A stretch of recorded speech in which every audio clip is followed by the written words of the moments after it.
Happy Thursday, everybody. Welcome back to the Last Symptom podcast. I'm Brian Barnett, the creator and host of The Last Symptom. Happy you could be joining me this time around. We're going to be talking about some interesting things. Wanted to talk a little bit about cults. You know, over the time that I've been doing The Last Symptom, I've had that term thrown at me a time or two. And so let's talk about cults and talk about me and whether or not The Last Symptom is a cult, and we'll get some outside opinions on it. How's that sound to you? We're going to talk about the stupidity of censorship. Going to tell you a quote that I heard about from a soldier related to health when you're in a war environment. And finally, these health people, these health coaches all over the internet remind me a lot of televangelists. And so we're going to talk a little bit about that and how I hopefully distinguish myself from those folks. Before we do that, we've got to do the disclaimer, and then we'll get right into the program. So don't go nowhere. I'll be right here when that ends. I'm Brian Barnett. I'm just a regular guy. I'm not a doctor. I have no legal license in any field of psychology. But I did live a large part of my life with borderline personality disorder unknowingly, and I really did rid myself of the disorder completely and permanently. Through that, I've become an expert on issues involving emotional health. I accept no responsibility whatsoever for your feelings, thoughts, behaviors, decisions, and actions, including your decision to watch or listen to this show at all. But I do hope you might benefit yourself from the insights I share.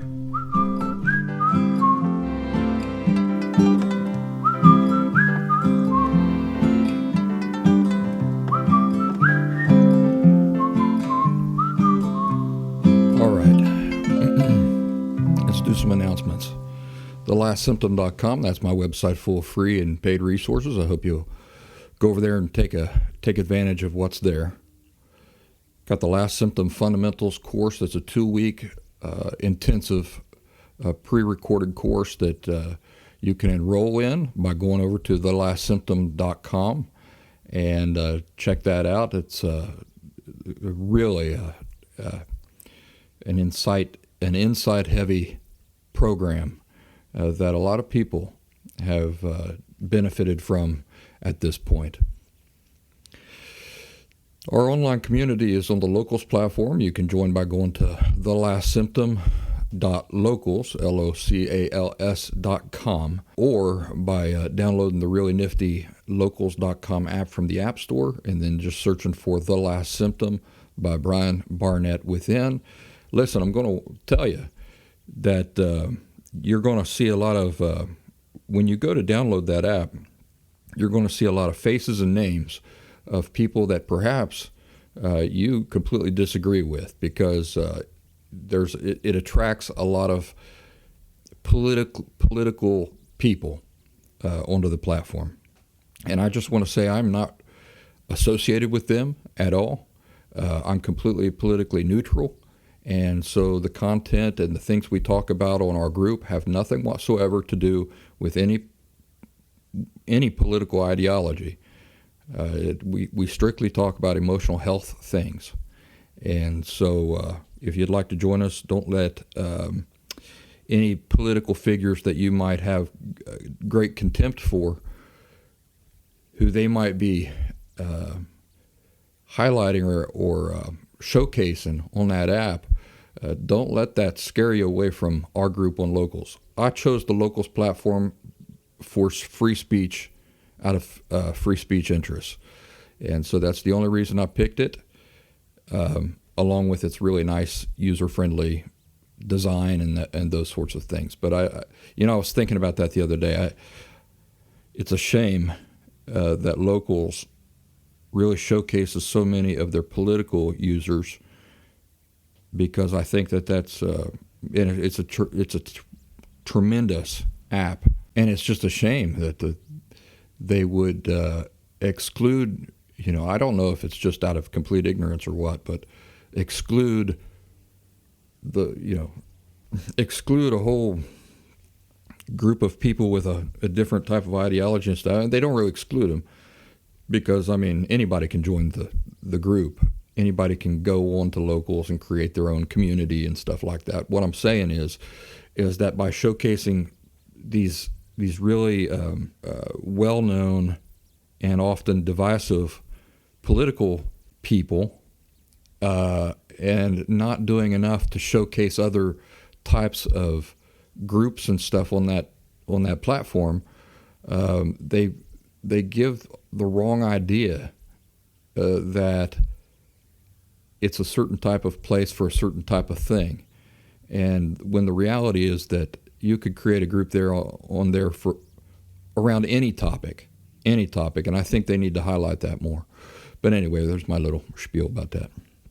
Join us over on Locals, and I promise you won't have to hear me talk about politics or anything like that. Orange slices. Have you been keeping up with orange slices? Orange slices are brief little abbreviated video shorts. You can watch those by joining our online community there on Locals, but you can also enjoy those orange slice videos by subscribing to The Last Symptom by Brian Barnett on YouTube and also on Rumble. So a lot of ways to do it. I wanted to give you an update on the Last Symptom book. I've been working very hard on it for the past few weeks, and it's coming along real well. I have every intention to try my very best to have it finished by the end of the year. Whether that's going to happen or not, at this point I'm not completely convinced because it's taken a lot of time and attention. But I'm working the best that I can on it. I'll tell you that, and I'll have it ready soon. If not by the end of the year, then at the early part of the new year. But I'm going to keep working on it as hard as I can in order to have it ready by the end of the year. Of course, you see here to my left, let's see, it's my left and your right, I think, the Apple Tower newspaper comic strip anthology. And I wanted to show that off and remind you all about it again. This is my collection of newspaper cartoons and some other goodies from the years that I was working real hard as a newspaper cartoonist. And it's available on Amazon. My little girl, Eloise, just this morning, Daddy, I said, what? She says, look what I found.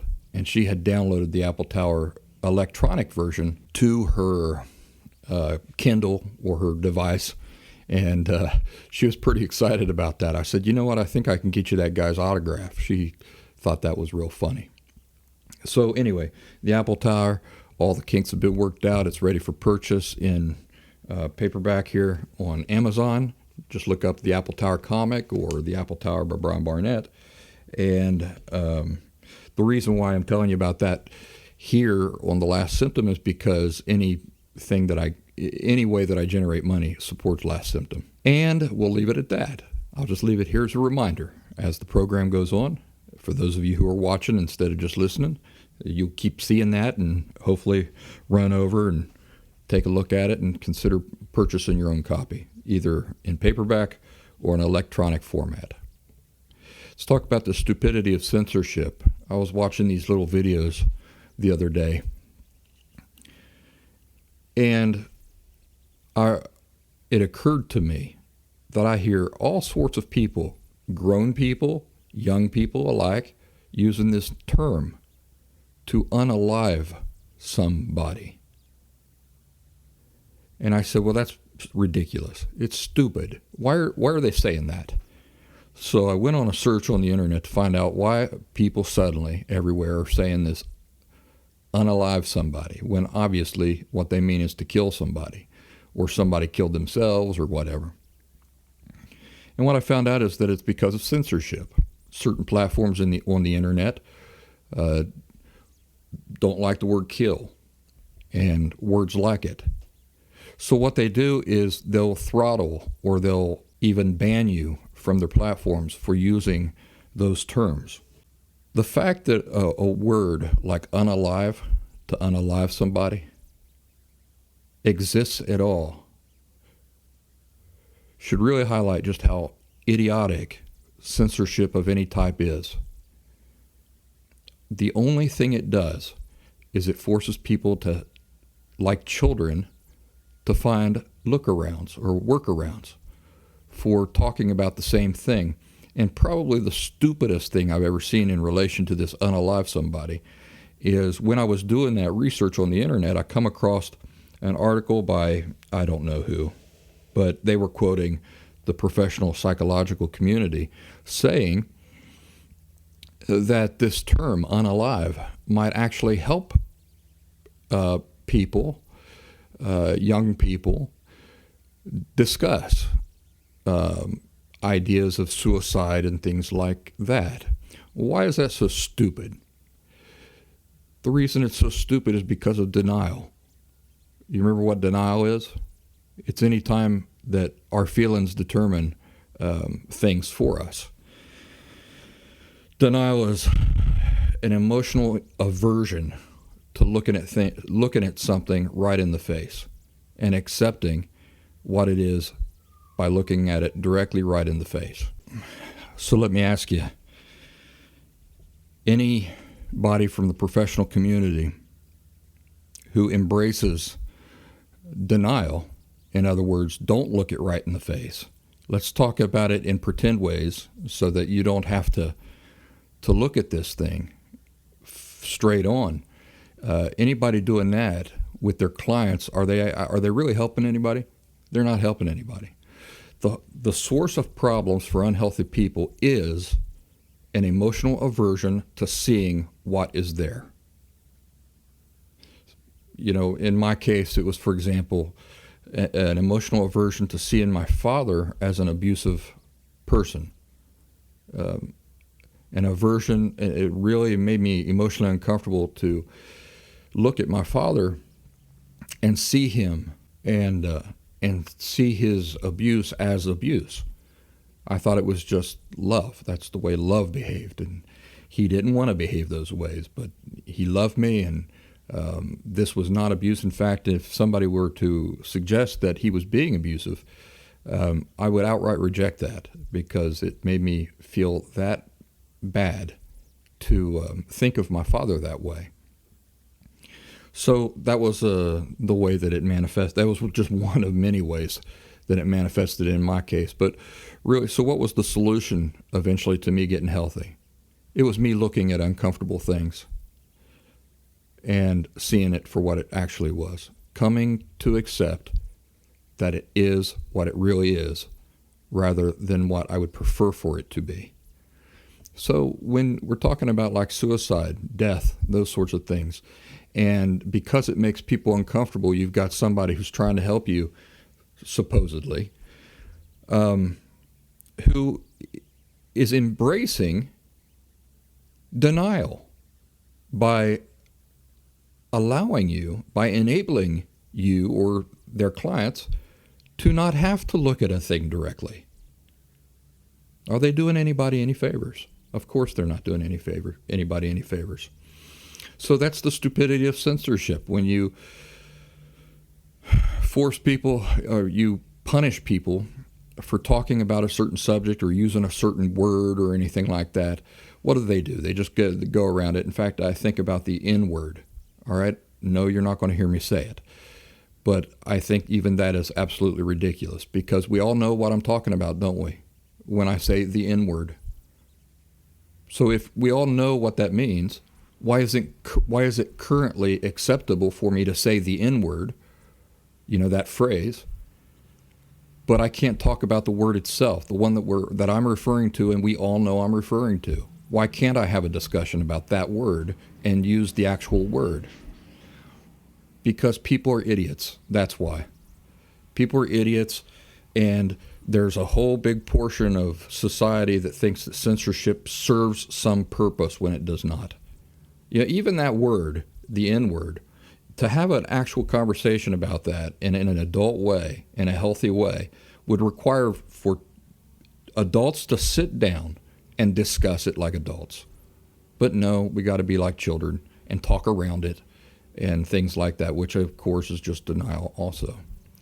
So these censorship attempts by platforms and different other groups,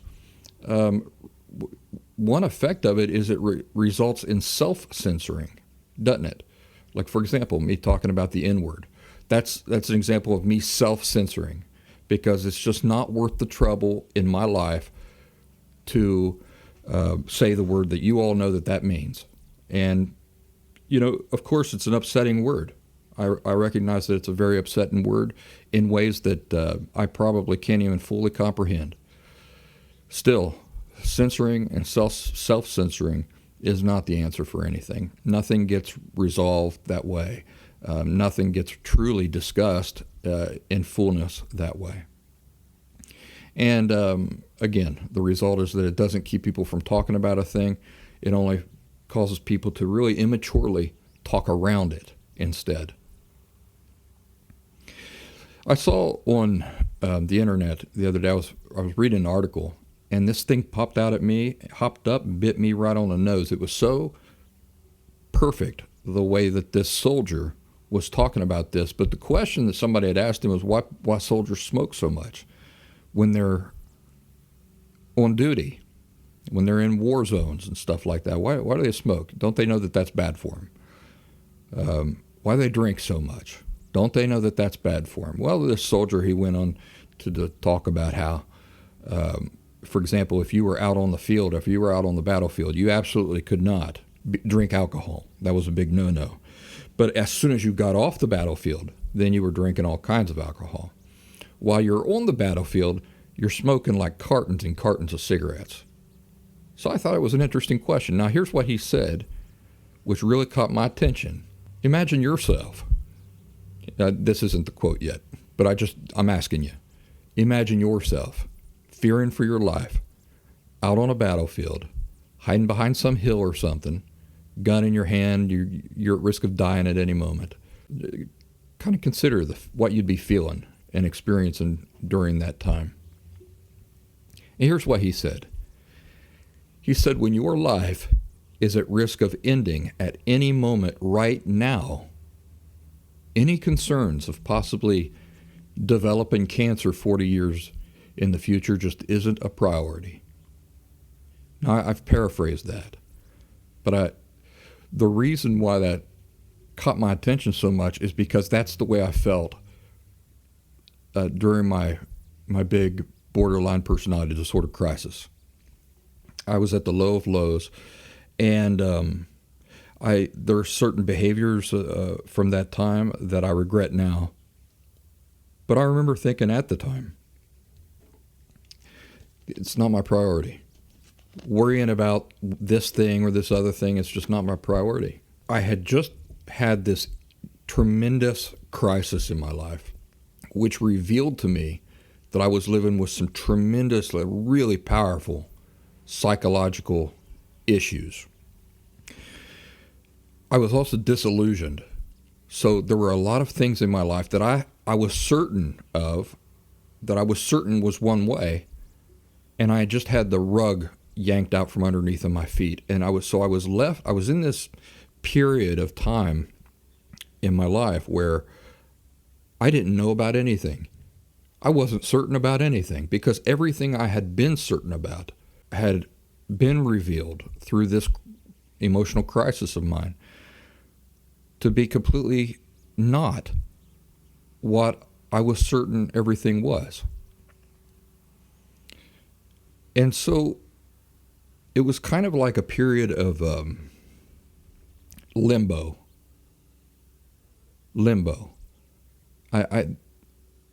There were things that I knew that I wanted to do, and there were other things that I knew I didn't want to do. But at that time, everything was in question. Like everything that I was certain about, again, was in question. So I felt like that.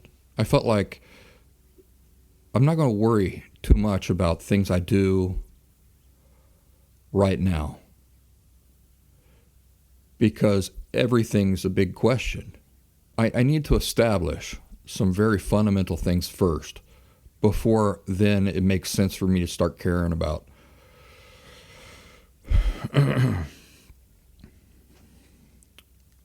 morals or loyalties or, things of that nature. And so I felt like that soldier. You know what? Is it a big deal if I sit here and smoke a cigarette in this foxhole when I could be dead in the next 10 minutes? Is it really a big deal? What sense does it make for my brain to be 40 years in the future about what, illnesses I might develop from it, when the most important thing is right now? Well, so I wanted to share that with you. Sometimes it takes a little while to get your footing when you've had the wind knocked out of you. Is it wrong for a soldier to think that way? Well, I don't know if there's anything right or wrong about it. I just think that it makes sense. It makes sense that a soldier would think that way. So there are certain priorities right now at any given moment. Now, of course, once you get healthy, it'd be a lot easier. Now that I am healthy, I do think about the future. I make a lot of decisions now based on where I'd like to be in the future and how healthy I'd like to be in the future, physically healthy and things like that. But right during that period of time, during my crisis, it just wasn't a priority. Let's talk about health people being like televangelists. When I go, I'm on the internet. I go around the internet just like everybody else does. And I see all these people that describe self-described health coaches. I really dislike them for the most part. I've met some good ones. But for the most part, what a racket I think that is. I mean, it requires no credentials. And I don't mean a university credential. I mean proven life experience where somebody has suffered from a thing, struggled with a thing, recovered from a thing, and now share an accurate, specific, very specific, accurate insights related to how other people can recover as well. That's not what I see. What I see are unhealthy people wallowing in their unhealth, talking about a bunch of emotional things, but saying nothing. A lot of talk and saying nothing. A lot of encouraging stuff, like this encouraging feel-good stuff, but saying nothing. You guys have heard me talk about this before, and here we are talking about it again. Why am I bringing it up again? Because throughout my work here with Last Symptom, every once in a while, somebody will accuse me of being a cult, or being the people who follow me of being in a cult, and accuse me of being a cult leader. And of course, I'm not a cult. I'm not a cult leader. We're going to talk here. We're going to talk about cults here in a second. But, and I've got some professionals, experts on the subjects of cults, supposed experts. We'll hear what they have to say. But at the same time, for me, what distinguishes a mentor or a teacher from just a cult leader is that the mentor speaks in specifics, has a very specific goal in mind, whereas cult-like personalities typically speak in emotional terms that really are not specific, and they're really meant to manipulate your feelings so that you feel a certain thing, and then that's how they manipulate you. Whereas a teacher or a mentor is really appealing to critical thought and trying to instruct a person in that way. Now, this description that I just gave of cult leaders or cult-like figures, does that sound familiar? So we're talking about a cult leader, but does that sound familiar? Just speaking, appealing to emotion, emotionally manipulating people. Well, to me, it reminds me of televangelists. It reminds me of televangelists. It reminds me of most health coaches on the internet. They're just appealing to your emotions. They're using emotional language, emotional imagery, emotional thinking, and things like this. For example, a cult leader might talk about some kind of reward after you die. All right. How did you arrive at that conclusion? Can you share the details of how you arrived at that conclusion with me? First of all, they're never, nobody in a cult ever talks to the cult leader like that. Yeah, give me some details. Give me some specifics. But if they were, the cult leader's only way to answer that then would be to, again, appeal to emotional manipulation. Oh, you've got to feel it. If you feel it, you believe it. And this sort of emotional language. So how do I try to distinguish myself from like these televangelists or these health coaches or cult leaders or, any of these number of these people who prey on you emotionally? Well, my message is exactly the opposite. It has always been exactly the opposite. What have I always told you? I've always told you, for example, we just got done talking about, rejecting denial, which is not wanting to see a thing because it makes us emotionally uncomfortable, or preferring to see something that's not as it is because the reality makes us emotionally uncomfortable. So what has my message always been to you folks? It's always been, you have to be able to see things despite your feelings. You have to be able to look through your feelings, push your feelings aside, and see what the truth is on its own merits. For example, the example that I gave, for so much of my life, it hurt so much for me to think of my own father as being abusive, of that being abuse. And so I just would not see that as abuse. I saw it as love instead, the exact opposite of what it actually was. And you see that sort of thing, people doing that all around you, everywhere, that exact same type of thing. That's just denial. So my message has never been an appeal to your emotions. In fact, my message has always been, you need to practice seeing the truth or the falseness of a thing despite however you feel about it. So that's a pretty big distinction, between me and what some people and a cult leader. So there's this guy, his name's Steve Eichel. I think that's how you pronounce his name. He's a recognized international cult expert, and he's president of the International Cultic Studies Association. He outlined several ways to identify cults. I think this was on the CBS website that I got this from. Number one, he says, beware, of any kind of pressure. That's probably the single most important advice I can give anyone. Any kind of pressure to make a quick decision about becoming involved in any intensive kind of activity or organization. Beware of pressure. Does that sound like me? Do I pressure you folks? How have I described myself over the years? I've described myself as a man sitting in a park with birdseed.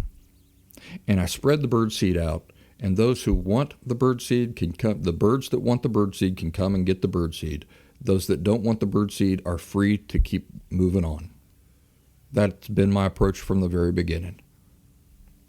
Now, a lot of folks might remember that I was pretty serious about rooting out or disallowing misinformation in the beginning. That was when my group was on Facebook. The reason for that was because I was trying to help folks who had lived a lifetime of permissiveness and confusion and lack of clarity as far as their understanding of the very nature of what emotional disorder is. I wasn't interested in debate. Again, can you imagine me taking birdseed to the park, sitting down on the park bench, spreading out the seed, and then having some pigeon fly up to me and debate with me whether what I'm tossing out on the ground is birdseed, or whether or not I should have bought better birdseed, or any of these things? See, that's what I'm talking about. I was not interested in debate. I was interested in sharing what I knew. And I wasn't interested in debate because I don't have to debate a bunch of unhealthy people who are still dealing with something that I once dealt with but recovered from in an authentic way. Why would I have to debate with them? So a lot of people might think of that and say, well, that's him trying to control what people think. It's not me trying to control what people think. It's me trying to monitor and what do they call that? When you're managing a group. Anyway, it's just an example of me trying to manage a group, and for the best benefit of all the community members within that group, so that they don't get sidetracked and confused and all this stuff and distracted and detoured from what they're learning, that we have one voice in the group. That's me, somebody who no longer has what everybody in the group is trying to recover from.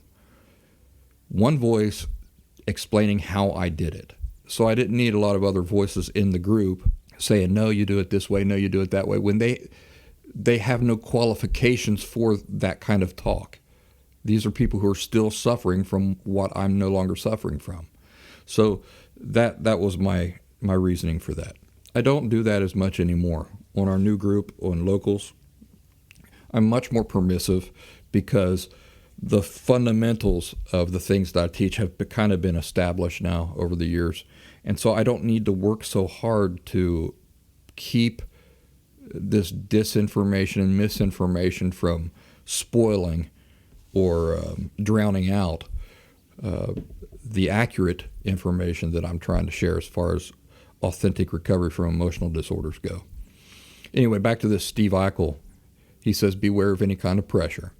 And I think most of you will agree. I don't pressure anybody. I work with voluntary people who come to me. That's all. Number 2, he says, be wary of any leader who proclaims him or herself as having special powers or special insight, and of course, divinity. Do I have special powers? No, I don't have any special powers. I'm just a regular guy. Every show starts off that way, doesn't it? So I don't have special powers. I have no divinity on my side. How about special insight? I do have special insight, but now here's the difference. Over the years, you've never heard me say that I have a monopoly on the things that I share. True? What have I said instead? I've said the exact opposite. I've said I do not have a monopoly on the things I share, on the insight that I share with folks. I have my way of sharing it, but I'm sure that there are other people who understand. I know for a fact that there are other people who share the insights that I share with you. It's just that they have their way of doing it, and I have my way of doing it. So I don't own a monopoly on the things we talk about here in the Last Symptom. So that was number 2. He says, beware of any leader who proclaims him or herself as having special powers, special insight, and of course, divinity. So none of those things apply to me. I'm not a cult leader. He says the group is closed. So in other words, although there may be outside followers, there's usually an inner circle that follows the leader without question and that maintains a tremendous amount of secrecy. Now, do I have certain followers who are very loyal to me? Yes, I do. And if you have any friends, you do too.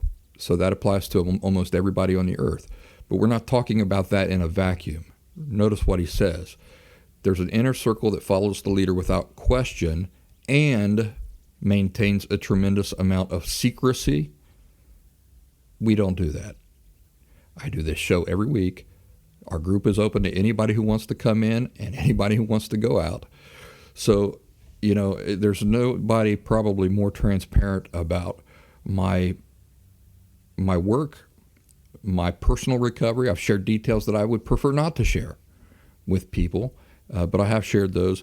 I try to be as authentic in my communication with people and my interactions with people as I possibly can be.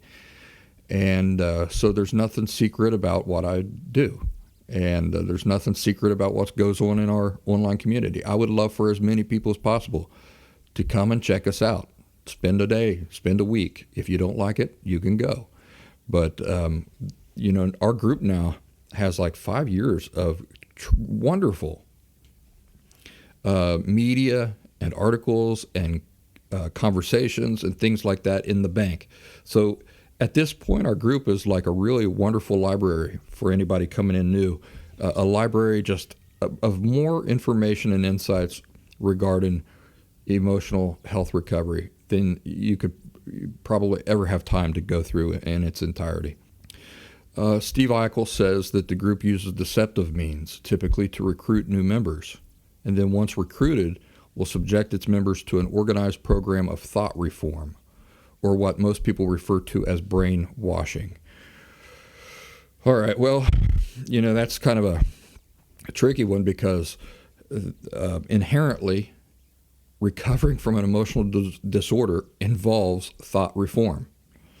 I don't think it involves it in the way that this Steve Eichel is talking about cults, but you can't maintain the same type of thinking and attitudes and perspectives as you've always lived with and also get emotionally healthy, right? How is that going to happen? It's not going to happen. So call it what you like. A person does have to reform their perspectives and their attitudes in order to get healthy. They have to go from unhealthy perspectives and attitudes to healthy perspectives and attitudes. Fundamentally, that's what authentic recovery from an emotional disorder involves. But again, really what he's talking about is like brainwashing or hypnotism. I don't brainwash or hypnotize people. I educate. See, that's another way. That's another example of thought reform, isn't it? Is simple education. When you enroll in a university, that's thought reform. When you start studying the Bible and you've never studied it before, well, that's thought reform. Your attitudes and your thinking have to change in order to benefit from this thing that you're doing. But again, that is also not in a vacuum. What does he say? He says the group uses deceptive means and then subjects its members to thought reform or brainwashing. So nothing deceptive. Again, there's probably few people as transparent on the internet as me, talking about all of my flaws and all of my past mistakes and even current mistakes and things like that. So I'm not trying to deceive anybody. Steve Eichel says that typically cults also exploit their members, mostly financially. I've recently now I have to make a living doing this, right? So as soon as somebody says, aha, got you there, Barnett, financial exploitation. All right, well, are you not being financially exploited when you go to pump gas into your car? How about when you call an electrician over to your house for a service? Are you being financially exploited? No.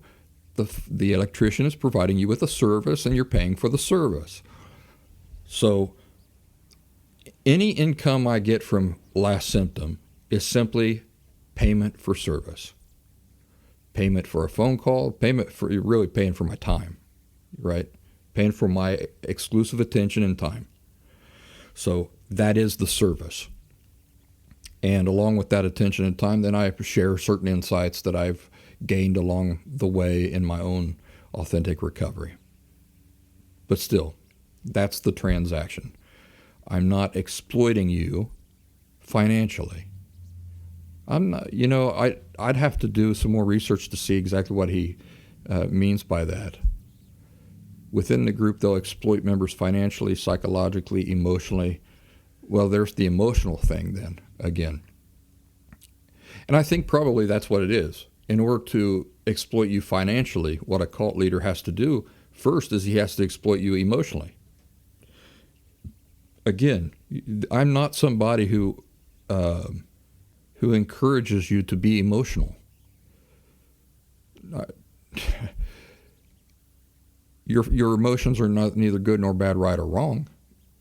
But in the work that we do here on Last Symptom, they pretty much just get in the way, to be honest with you. Because unhealthy people are ruled by their feelings. And so that's what I'm dealing with the people that I deal with. I'm trying to work with somebody who, for his or her entire life, has been ruled by his or her emotions and has not known that. And probably still doesn't know it. A lot of the people I talk to at the beginning, they don't know the difference between thoughts and feelings. That's incredible to me. Of course, I didn't either when I first started out. But anyway, what I'm saying as far as the emotions getting in the way is that I have to work through those. I have to try to help people push their feelings aside and think critically rather than be ruled by their emotions primarily. Okay, here's another thing. Steve Eichel says a very important aspect of cult is the idea that if you leave the cult, horrible things will happen to you. This is important, and it's important to realize that people outside of a cult are potential members, so they're not looked upon as negatively as people inside the cult who then leave the cult. All right, well, I've had a lot of people come and go, and of course, my greatest desire is that a person gets emotionally healthy in an authentic way and shares the same body of insights that I do, and then they don't need me anymore. Now, I hope I stay friends with everybody that I come into contact with through Last Symptom, but as far as needing me, hopefully they can just, once they've got the tapestry of insights together, and some issue arises in their life, well, then they can just look at the tapestry and say, well, what laws and principles of emotional health apply here the same way that I do? Another thing is that I've often talked about how the timing has to be right for people. In this week's Orange Slice, I talked about how it's human nature to say, boy, what if I had known 10 years ago what I know now? It's human nature to do that, but it's not constructive. Because if you had come into contact with certain information 10 years ago, who knows if you would have been ready for it? You probably would not have. And if you weren't ready to hear it, then it would just go over your head anyway. So I know that's true in my case. As I went through my authentic recovery, there were certain things that I heard that really walloped me upside the head. They had a lasting impact. But surely I'd heard some of those things before. It's just that I wasn't ready the first time, the earlier times that I heard them. So the timing had to be right for me. And when I work with people and I communicate with people, that's one of the things that I always keep in mind. If the person has been with me, let's say for 6 months or something like that, and following the Last Symptom, and then they want to go, or they do go, I don't track them down and say, hey, you got to get back here, don't give up, and stuff like that. What I say to myself instead is, maybe they got to go out and suffer more. Maybe they got to go out and suffer the consequences of emotional unhealth or emotional disorder more. And when the time is right, they'll be back. That's what I say. So there's no threats or anything like that comes from me or hopefully anybody else in the Last Symptom. Of course, I don't have any control over everybody who listens to this show or joins my group or anything like that, but hopefully I'm setting the example. And that is what Steve Eichel had to say. Now, I'll remind you of my identifier. Anything that's emotion-based. Anybody who's appealing primarily to your emotions first and cannot follow up with any critical explanations or evidence or anything like that. To me, that's a big red flag. Now, I see it in like televangelists or those types of personalities. That's what they appeal to. Just feel good talk. A lot of talk saying nothing. But it makes you feel good, or it makes you feel strong, or it makes you feel elevated, or all these things. But then when you really sit down and think, well, what have I learned? You haven't learned anything. There's no substance to it. So those sorts of things. And these health coaches, mostly what I see is them following that same pattern. Is their memes and the things they talk about give you nothing specific. They give you no specific insights, really. It's just all emotional stuff, Don't give up. You're the best. You're number one. That kind of talk. All right, why am I the best? Why am I number one? Explain it to me. And if you were to corner them like that with, explain it to me with specifics, I suspect that they'd have a real hard time doing that. Here's what Psychology Today, the website Psychology Today, says in regards to cults. This is an article said, examining cults. What exactly is a cult? Destructive individuals and cults use deception and undue influence. Now, this was a term that I was not familiar with, undue influence, to make people dependent and obedient. A group should not be considered a cult merely because of its unorthodox beliefs. It's typically authoritarian, headed by a person or group of people with near complete control of followers. Cult influence is designed to disrupt a person's identity and replace it with a new identity. It says there are many types of cults: political, religious, self-help, large group awareness trainings, mini cults, family or one-on-one, multi-level marketing, MLM, conspiracy theory, commercial, and labor/sex trafficking. Under the subheading influence and control, it says influence is everywhere. Influence is everywhere.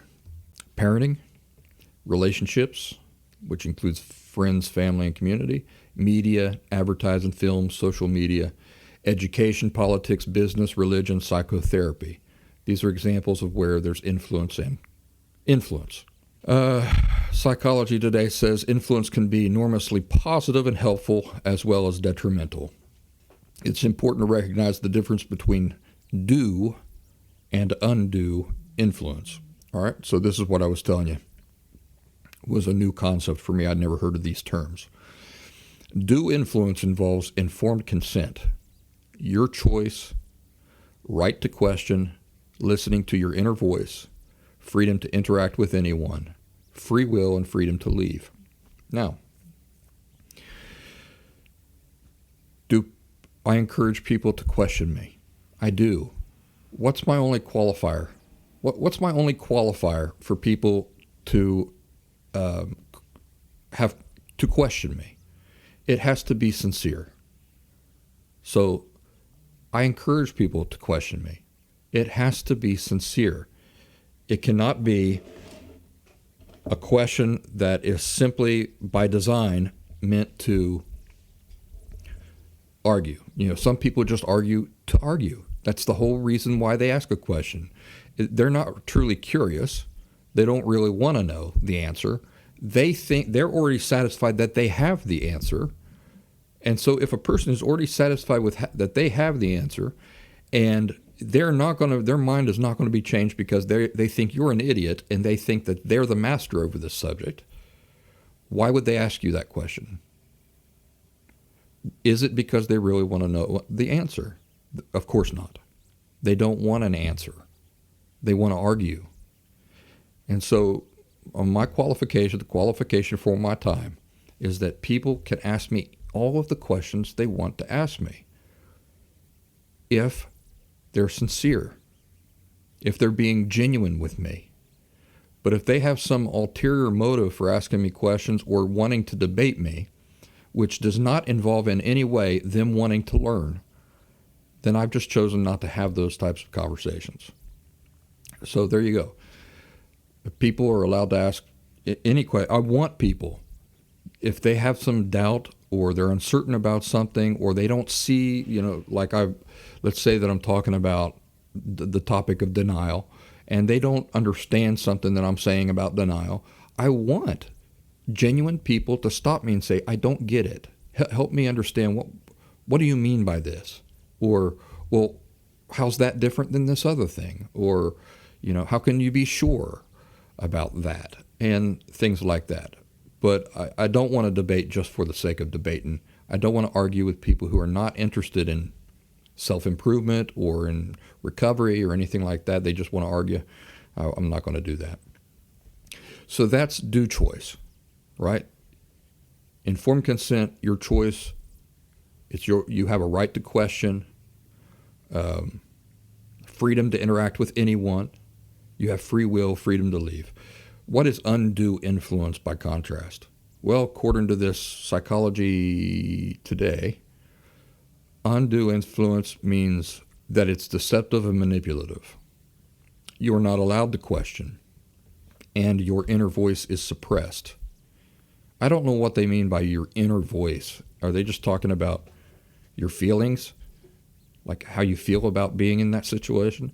I'm not sure if I agree with that because, you can't bolt every time you just feel uncomfortable about a thing. Why can't you just bolt and abandon something every time you feel bad about it?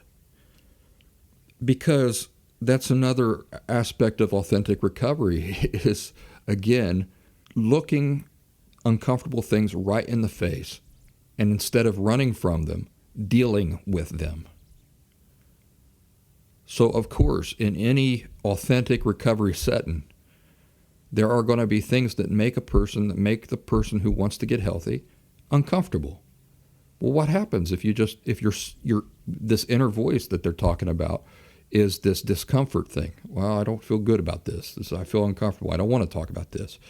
Well, you're just doing the same thing you've done your entire life. You're just running from the problem rather than dealing with it, or denying that the problem is there, or whatever. So, growth requires people to push back.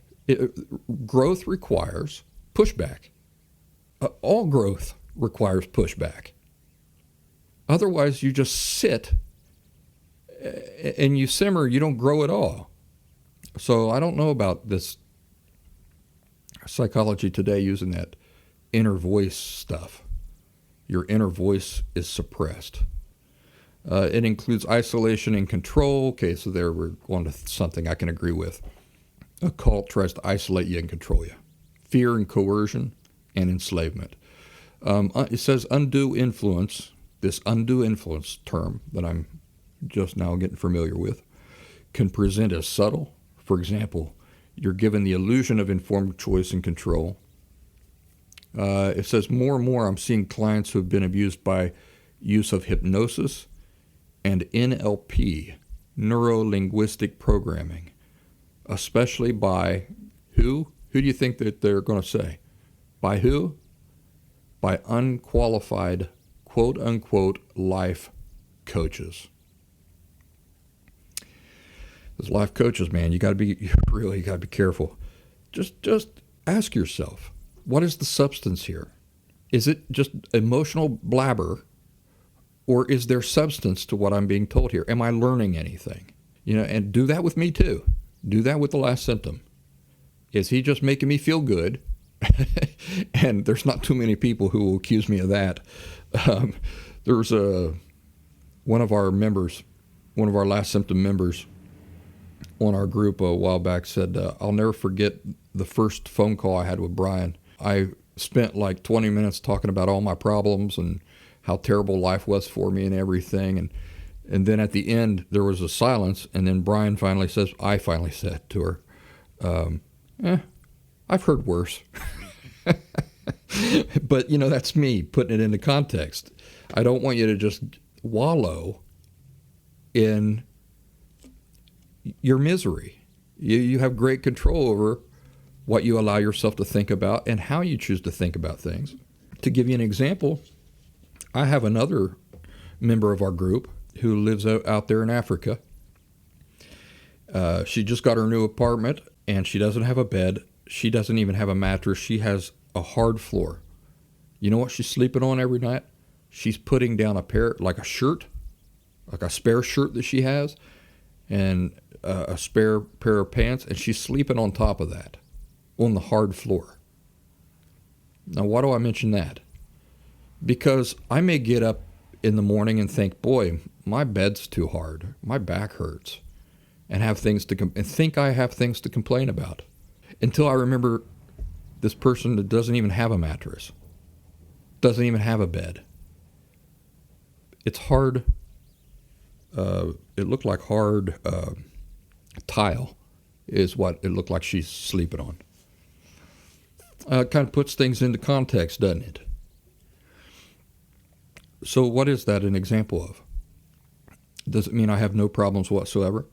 No, it just means that when I put things into context and I really think about it for a second and I change my attitude and my thinking, well, then I realize my situation is not as bad as I'm choosing to think it is, when you know that there's people out there sleeping on hard tile and don't even have any blankets or anything to sleep on top of. Let's see here. I don't remember where I was going at with that, but I've got a lot to do tonight, and I just wanted to get a show out here this week, give you an update on the Last Symptom book, which should be coming out here real soon. I'm working very hard on it, and boy, I'm going to be proud of this book, and I hope you guys will enjoy it. I hope it'll do a lot of good, and I hope that I've helped discuss this topic of whether I'm a cult and a cult leader. Again, I think it's an absolutely ridiculous concept that some people get in their heads, but the best thing to do about it, I figured, was to talk about it openly. And so we have. If you have any questions for me, be sure to send me a message, and we'll see what you think about it. One last reminder: the Apple Tower book here, available over on Amazon. The sales support me. Anything that supports me supports the Last Symptom. I appreciate you guys tuning into this episode of the show. Y'all take care.